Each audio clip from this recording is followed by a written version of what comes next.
It is Sunday, August 18th, and this is Throwing Light. I am your host, LTJ Reeves, and if you're not throwing light, you're not acting right.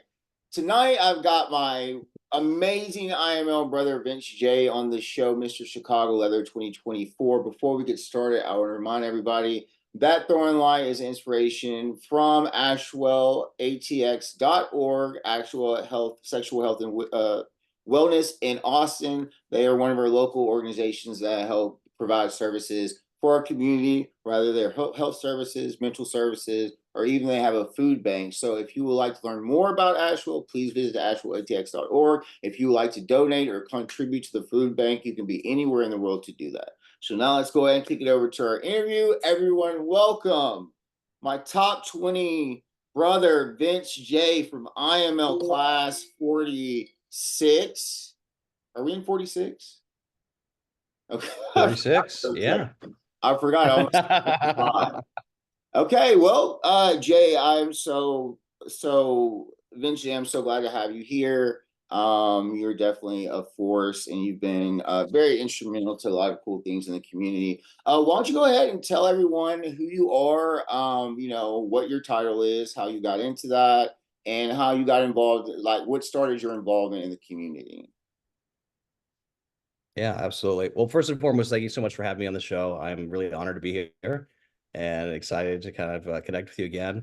IML was such a blast. It was kind of also a blur, I think you can probably agree. It went by so quickly. So it's always so good to kind of check in, here after the fact. But yeah, so my leather journey, that's a good question.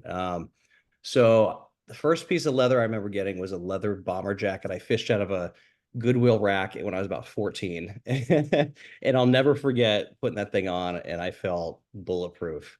It was a time in life I was like questioning my sexuality, I was questioning who I was, but there was something about when I put that piece on, I just felt like, I don't know, I kind of felt like a badass. And so like that feeling kind of like kept with me. Um, it wasn't really until I moved to Chicago about 10, almost 11 years ago now that I kind of became more involved with the leather community.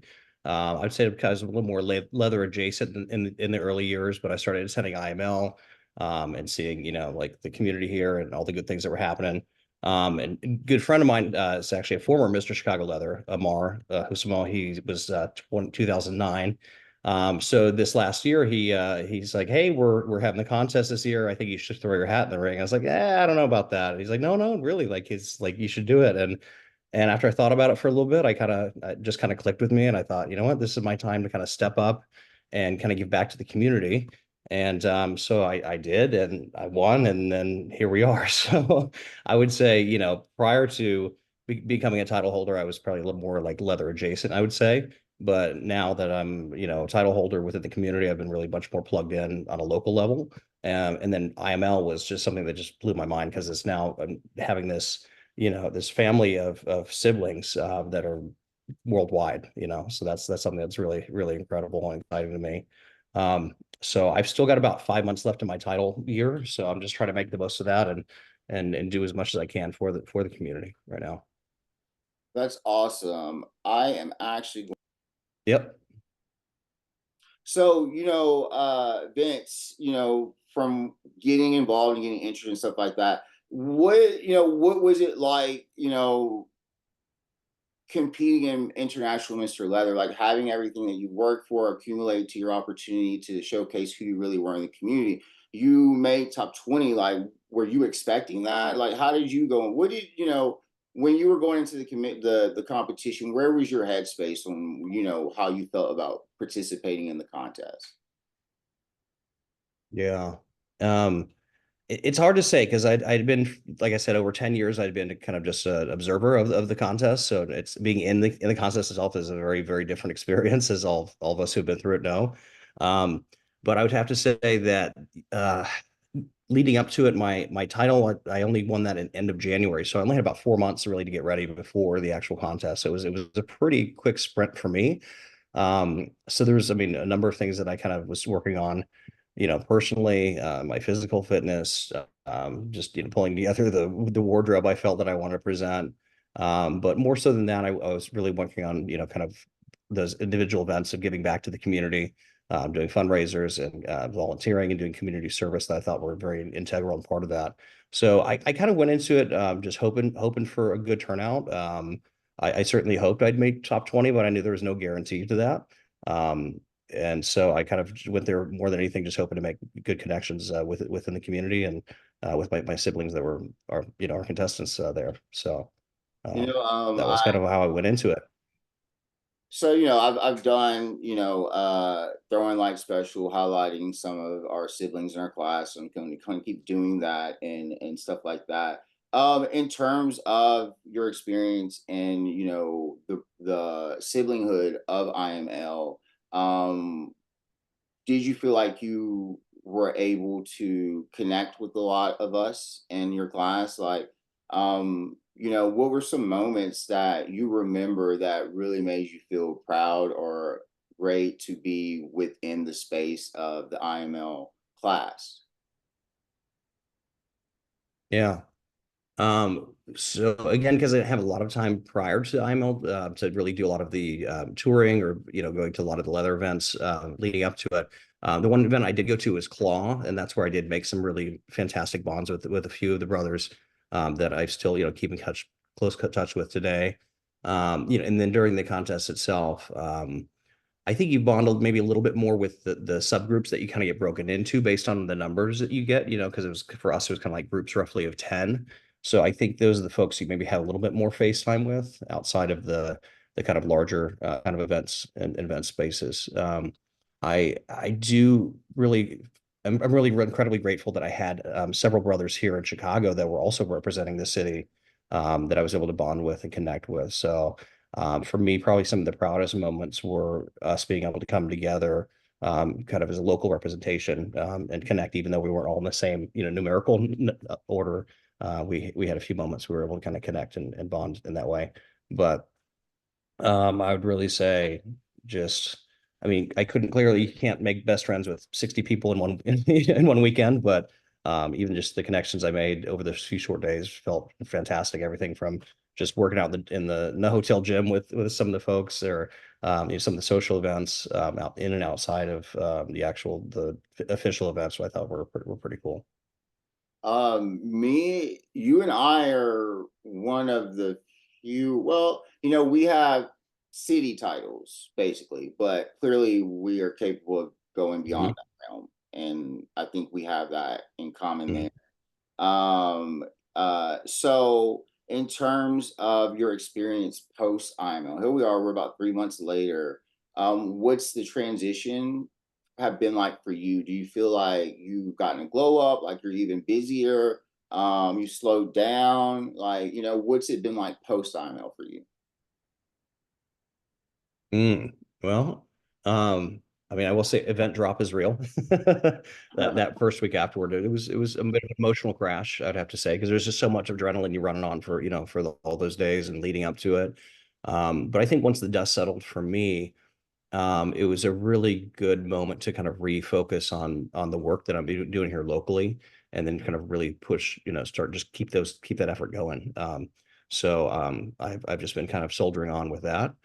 And I actually now have a few events on the horizon, like leather events that I'm going to be attending, in the near future, that I'm excited to finally get out and be able to travel as a title holder as well, where I haven't had much of that leading up until now. Did you feel being Mr. Chicago Leather and the competition being held in your city? Did that Was there any pressure to show up for you because your city is hosting it, so you might have a little bit more pressure on you in terms of being in the top, right? I think there's definitely a lot of eyes on the Chicago contingent, shall we say, and having that title, I definitely felt like there was a bit of pressure there as well. I want to do my city proud, clearly. And the fact that there are so many folks that are from Chicago who are part of the establishment and the management, and like our dead daddy Miguel and others who are very much part of the Chicago scene here. I definitely want to make sure I made everyone proud. So I think that did come with a little bit more scrutiny, shall we say, or expectations. So Yeah. how would you describe the Chicago scene? What makes Chicago stand out, you think, as a community? Yeah. Um, so for us, Chicago is incredible because we are the birthplace of IML. I mean, we host this event every year. I would say that's always been very strong. There's unfortunately a lot of the leather bars and a lot of spaces just over the many years and during COVID have just kind of fallen by the wayside. So I find that a little bit sad that I feel like we're in an era where we're kind of restructuring who we are as a community. Not having all of the spaces that we used to have makes it a little bit of a different challenge. And now there's a lot of different kind of folks of different kinks and fetish interests who have kind of created their own kind of spaces, and I think that's fantastic. I myself have created kind of like a private kind of a kink club as well. But I think more than ever, it's really important right now for all of us in Chicago, and I think this kind of extends beyond that for us to come together and look at all the things that really tie us together rather than make us different. So I'm really hoping that as I continue with my work here in the community, we can continue to get people together. I think we're really lucky here to also have like the Leather Archives and Museum as kind of a foundational point here within the community. So I'm hoping to continue that legacy and keep that work going as well. Uh, Um, what to is protect our something history. what is one of your biggest endeavors that you're working on right now? Yeah. Um, Glad you asked. So my biggest focus right now is on getting folks registered to vote and getting them hopefully to show up on election day, which is coming up here pretty soon, November 5th. So for those of us here in Chicago, there's a pretty big deadline coming up in October. October 9th, I think, is the last day people can register in person, and the 20th is by mail or online. So we've got, I think, a big responsibility as leaders in our community to get people aware of the topics at hand, get folks registered to vote. If a lot of people think that it's just going to just happen on itself and on its own, and really we have to be, I think, really vigilant. There's a lot of things at stake in this election. A lot of our rights are really on the chopping block, and a lot of people are coming for us right now. So for me, if you look across the nation, it's not just who's in the White House. There's things at the local and state level that affect our day-to-day lives. So I think right now, last statistic I looked at, there's over 500 bills in Congress and legislation all in states all across the U.S. Coming for the rights of queer and LGBTQ plus folks, and those are things that really matter to us. I myself, my husband and I, when we were married 14 years ago, our marriage wasn't even recognized at the federal level. We had to fly to another country to get married. So, I mean, this is in pretty recent history. We've just now gotten that right, and I think we can't take it for granted and think it's just like, okay, we got this. People can take those things away. I mean, you look at reproductive rights that have already been being chipped away at right now. Our rights as queer folks, I think, are also at stake. So I think people really need to wake up, be aware, and get active and get involved. So that's the biggest thing I'm working on right now. Do you think there are any hurdles to getting our community registered to vote or to get them motivated to vote? I do, I do. I think for some folks they think it's too complicated, it's too hard, um, or something that's easily just kind of like, oh, I'll do it later, and then people just they just never get around to it. I think that's and apathy. I think is another thing. Folks think, well, yeah, this thing's in the bag, or people think my vote doesn't matter. I think those are some of the biggest things that maybe people think, but I think getting folks to realize that every vote does count. I mean, when you look at the margin of the election in 2016, it was down to 100,000 votes, which it's like the population of a small city. But in the global total, it was like 0.00018%. We're talking like one thousandth of percentage here that like turned the whole election and changed the course of our country. So I think people need to kind of realize that even though you may think your vote doesn't count, you need to get there and show up.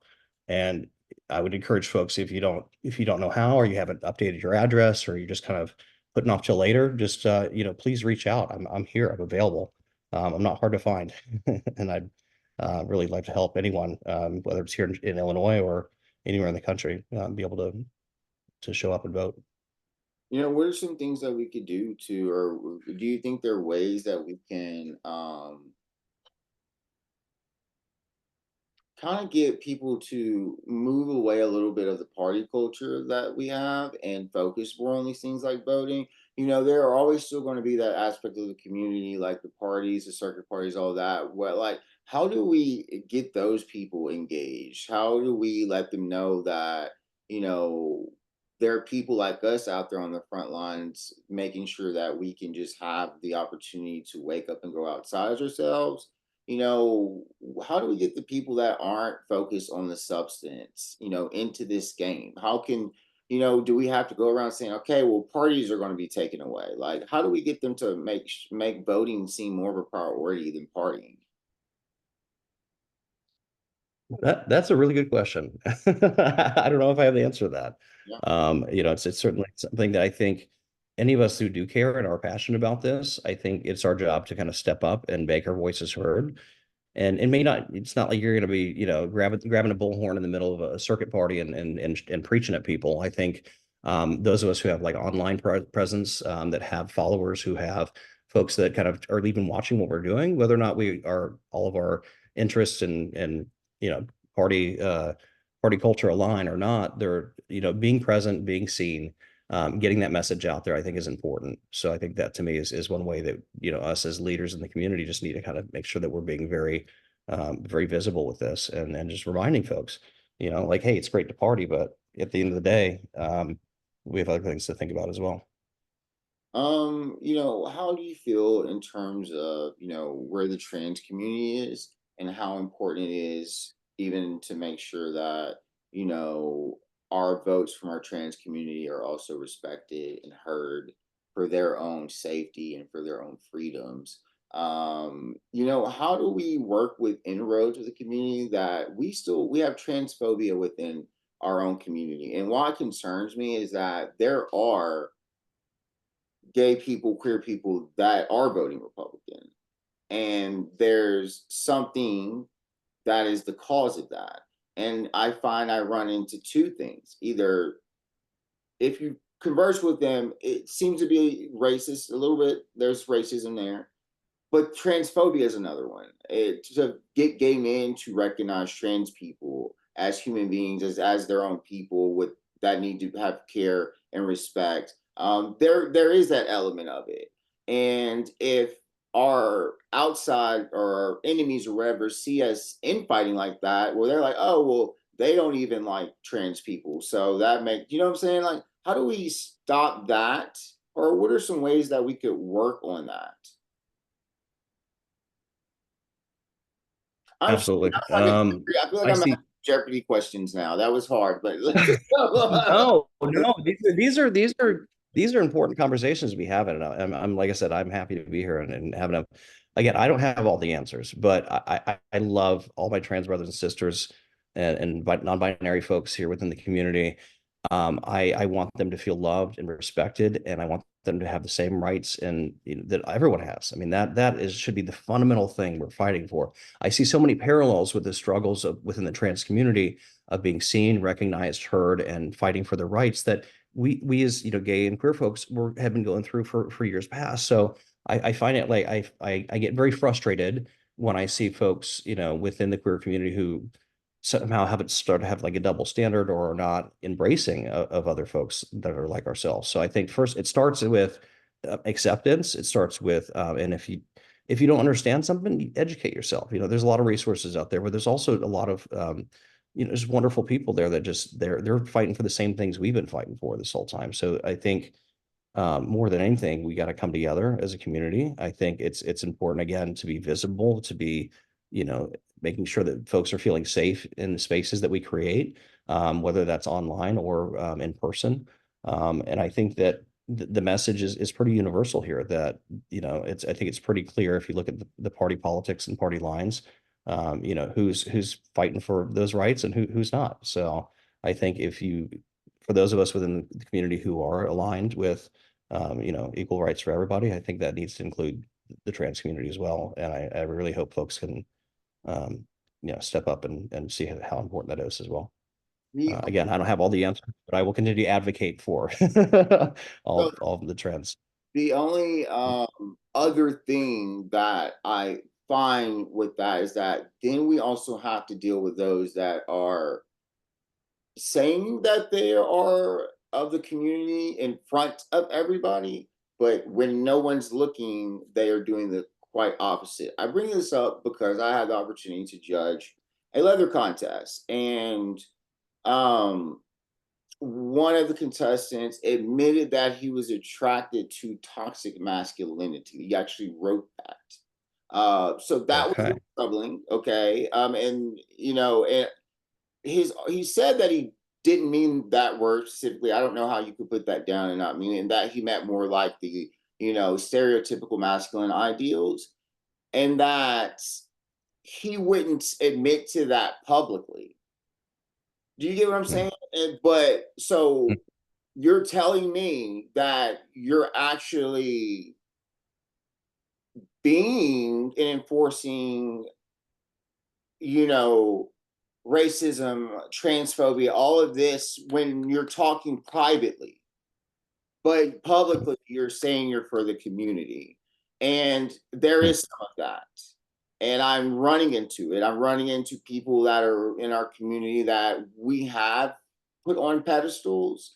I've watched them use their platforms to shade other queer spaces, other queer mm. businesses, other queer events. Okay. Yeah. There is that element in our community, the two-facedness. And some of our leaders participate in these things. And Mm, one of the things that maybe we might need in terms of even getting people to understand what we need is accountability. And that's really what I came to learn through some recent events that I had past week. We have to hold our leaders accountable for what they say in public and for what they mm, say in private. Because what does it look like me, someone that's sitting here with you on this show, talking about throwing light, and someone I know that I have a relationship with is doing the exact opposite? How does that make me look? You know what I'm saying? mhm. So, Yeah. these are obstacles to our goals of getting people to vote and stuff like that because we're not loyal to each other. And that's the biggest problem. I would have to agree. That's really unfortunate. And it's there's backbiting, there's infighting, there's a lot of two-face, folks out there. I It makes me sad. It really does. Again, because I mean, again, our struggles are pretty universal when you step back and look at them. We all should have the same right to love who we want, to be who we want, to live in the body we want. And yeah, I mean, it makes me sad to think that, but I do agree. I think there should be some accountability. It's also, I think, being a leader in the community also comes with that extra responsibility as well. And That I you need to don't walk, not just talk. You have to not just talk the talk. You got to walk the walk. And I think that's important. I don't want Yeah. to, by no means, I hope I'm not coming out negative or anything like that. What I'm also saying is, though, that, we still can find common ground. And at the end of the day, Yeah. that's what's most important is the common ground. But if you're automatically putting up a ideal that you're not willing to question, then we will never be able to have that conversation fully. And you're never going to change your mind because you've just been like, oh, well, trans people aren't like me. They're not like Mm, me. That yeah. by me rejecting trans people, I now have something in common with those who don't like me. Now that makes me feel better that these people might accept me because I'm rejecting trans people. That's what it is at Mm, the end of the day. That's why we mm, lose people to in our community to voting for the opposition is that they are opposing things within our community themselves and they want to be liked and be accepted. And they become essentially lapdogs. That's what it is. So this is what I'm proposing, Vince. So like I said, and we talked recently, I am going to be doing a voting special for Throwing Light on November 3rd. I'm going to have a panel of people. I want you to be on this panel, like I said. thank We're you. going to That'd have be an awesome. opportunity to have one really good conversation with our community prior to Election Day. So we're going to hype this up, and this will be a big deal as an interview and a discussion, because I want us to put it all out there and really understand. I also, Vince, had after some recent events, I have decided to create the No Shade Pact to go in effect for the 60 days before the election, where we are not allowed to shade queer businesses, events, and spaces for 60 days. I'm going to push this into effect this week with the hopes to get this ready and get the community to help me. But what I want is something physical that people can hold on to, that when they're holding on to it, they're abiding by the contract not to hurt people with their shade. Okay. It can be an emblem. I don't know. But I'm going to push this out this week. Say, hey, I need people to help me do this. We don't have time for it anymore, Vince, right now, Agreed. and Yeah. it's exhausting and it's counterproductive and it makes it harder for us that are trying to do things. And I went through this, and this is why I'm pushing this, because I don't want anybody in the community that's a leader, that's putting their heart and doing a lot of free things, to have their work stepped on and diminished because people can't get their interpersonal conflicts together. Like, you don't destroy the community with your conflicts. So don't bring those conflicts into our queer spaces. If there's a misunderstanding, which most of the time it is, that could be a private conversation. But again, you also have to be mature enough to have that conversation. So Mhm. I hope, Vince, I can earn your respect and what I just told you and reach out to you for your support. But I would like to see this happen across I love that. the I community. absolutely love it. And you got my Really support. across. I will join that pledge 100%. Thank you. Absolutely. I'll So, be more than happy to help get that let's do going. something Yeah. different. Everybody's talking about being a change. Let's do it. Amen. So, Vince, we are at the end of Throwing Light, and this is the part that is always the unique part. This is the part where it's all about what you think here. And do you think there's any aspect of our community that is shady or not getting enough attention that we need to shed light on? Well, I'm going to shamelessly plug my Get Out the Vote campaign with these few minutes we have left, if that's all right. No, that's fine. Okay, so I just want to let folks out there, if anyone's listening, no matter where you live here in the United States, if you need to register to vote and you don't know how or where, you can go to my website, vincejchicago.com, VINCEJAY, Chicago.com. There's a lot of resources there and links of how you can get registered to vote. You can DM me on my Instagram as well, at Vince J. Chicago. I'm going to be holding a live voter registration event at the Leather Archives Museum here in Chicago on October 6th. Stay tuned for in the afternoon from probably like 2 to 5. Stay tuned for more info on that. I also want to give a shout out to Sir Tobias Perry down in Atlanta. He's organizing a group of folks to get a road of registration event set up, a date to be announced here shortly.